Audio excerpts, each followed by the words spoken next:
E aí, pessoal, tudo certo? Bem-vindos de volta. A gente já passou pelos 6 primeiros nervos cranianos e agora vamos fechar essa conta mergulhando nos nervos de 7 a 12. E o nosso foco aqui hoje não é só em como fazer os testes, mas no que eles realmente significam, sabe? É sobre decifrar as pistas que o corpo nos dá para chegar num diagnóstico certeiro.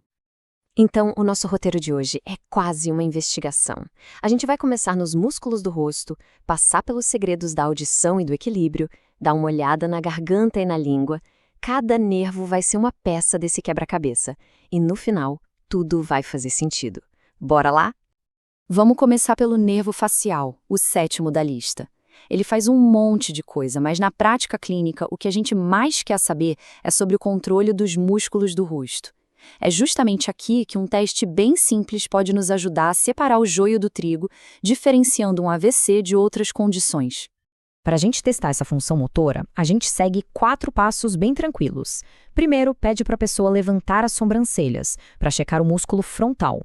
Depois, fechar os olhos com bastante força, avaliando o orbicular do olho.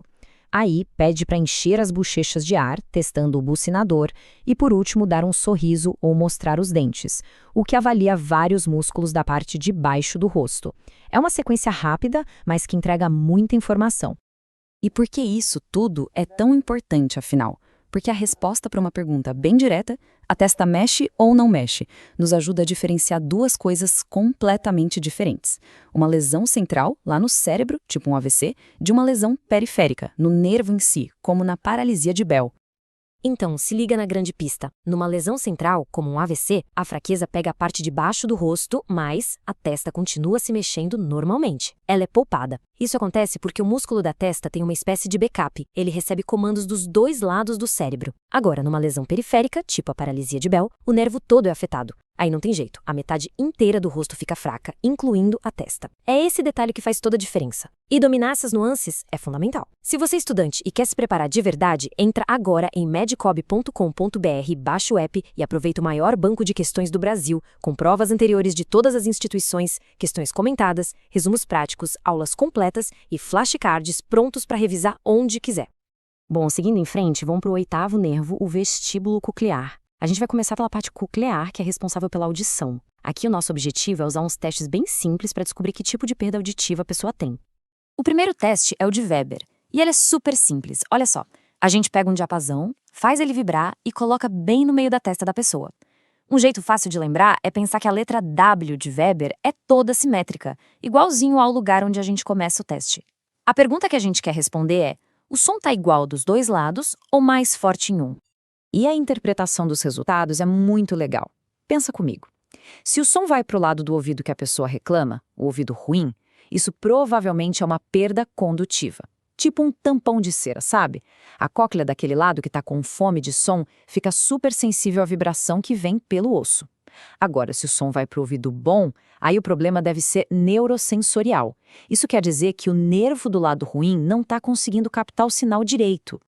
Aí, para a gente ter certeza, a gente usa o teste de Rini. Ele vai comparar lado a lado a audição pelo ar com a audição pelo osso. Primeiro, a gente coloca o diapasão vibrando naquele ossinho atrás da orelha, o mastoide. Quando a pessoa parar de ouvir, a gente move o diapasão para perto da entrada do ouvido. Então, o normal, o esperado, é que a gente ouça melhor pelo ar do que pelo osso, certo? Nossos ouvidos foram feitos para isso. Isso acontece na audição normal e também na perda neurosensorial. Mas, numa perda condutiva, a coisa inverte. O som que vem pelo osso consegue driblar o bloqueio e se torna mais eficiente. Quando a gente junta o Weber e o Rini, pronto, o diagnóstico fica bem claro. Beleza, agora vamos para outra metade do 8º nervo, a parte vestibular, que cuida do nosso equilíbrio. Agora o nosso foco vai ser investigar a vertigem. Uma causa super comum de vertigem é a tal da VPPB, que é quando uns cristalzinhos de cálcio se soltam lá dentro do ouvido interno.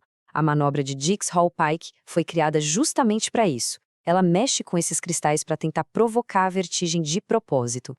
Se o teste for positivo, a gente vai ver um movimento bem característico nos olhos, o nistagmo. E aí, diagnóstico fechado. Tá, mas e quando a tontura não para? Quando ela é constante? Aí entra em cena o teste do impulso cefálico ou Head Impulse Test. E aqui, atenção, porque isso é muito importante. Esse teste é para quem está com os sintomas naquele momento. O objetivo dele é diferenciar uma causa periférica, lá o nervo, de uma causa central, muito mais grave, como um AVC. E agora vem a parte que pode dar um nó na cabeça, mas é fundamental. Um teste que dá anormal, onde os olhos se perdem e depois voltam para o lugar. Na verdade, aponta para um problema periférico lá no nervo. Pode parecer estranho, mas isso é um bom sinal. O perigo mora, olha que loucura, em um teste normal. Se a pessoa está com vertigem, mas os olhos dela ficam cravados no alvo durante o teste, isso pode significar que o problema não é no nervo, e sim no cérebro. É um possível sinal de AVC.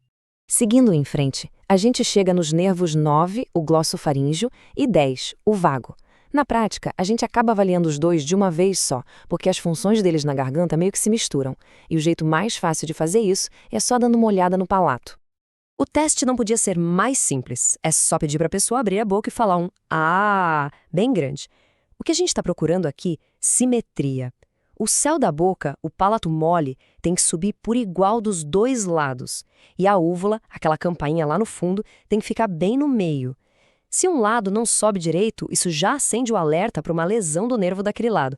É um sinal visual, direto e reto. E a gente está chegando na reta final, hein?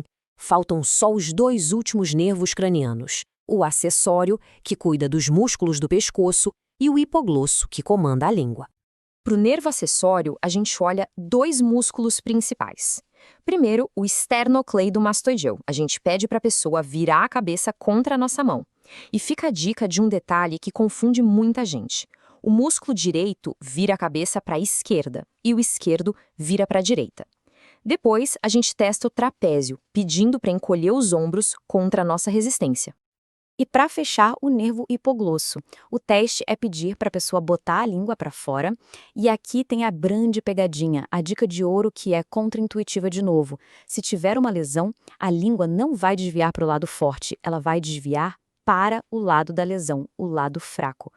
Mas por que isso acontece? Imagina que os músculos da língua são como dois remos empurrando um barco para frente. Se o remo do lado esquerdo está fraco, o que acontece? O remo direito, que está forte, vai empurrar o barco, ou no caso a língua, lá para o lado esquerdo. Simples assim. A língua sempre aponta para o problema. Bom, pessoal, chegamos ao final da nossa investigação pelos 12 nervos cranianos. Vamos só recapitular rapidinho as pistas mais importantes que a gente coletou nesse caminho.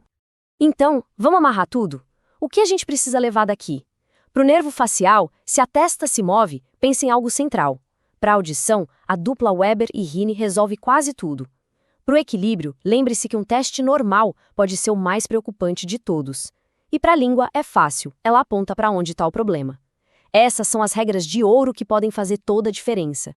E tudo isso nos leva a uma reflexão final, né? No mundo cheio de ressonâncias e tomografias, qual o valor que esses testes manuais ainda têm? A verdade é que o exame físico é mais do que ciência. É uma arte, é a capacidade de, em poucos minutos, usando as próprias mãos e o raciocínio, entender a linguagem do corpo. As máquinas mostram a foto, a anatomia, mas um bom exame revela o filme, a função. E essa habilidade, essa sim vai ser sempre insubstituível. Valeu demais por acompanhar a gente nessa jornada.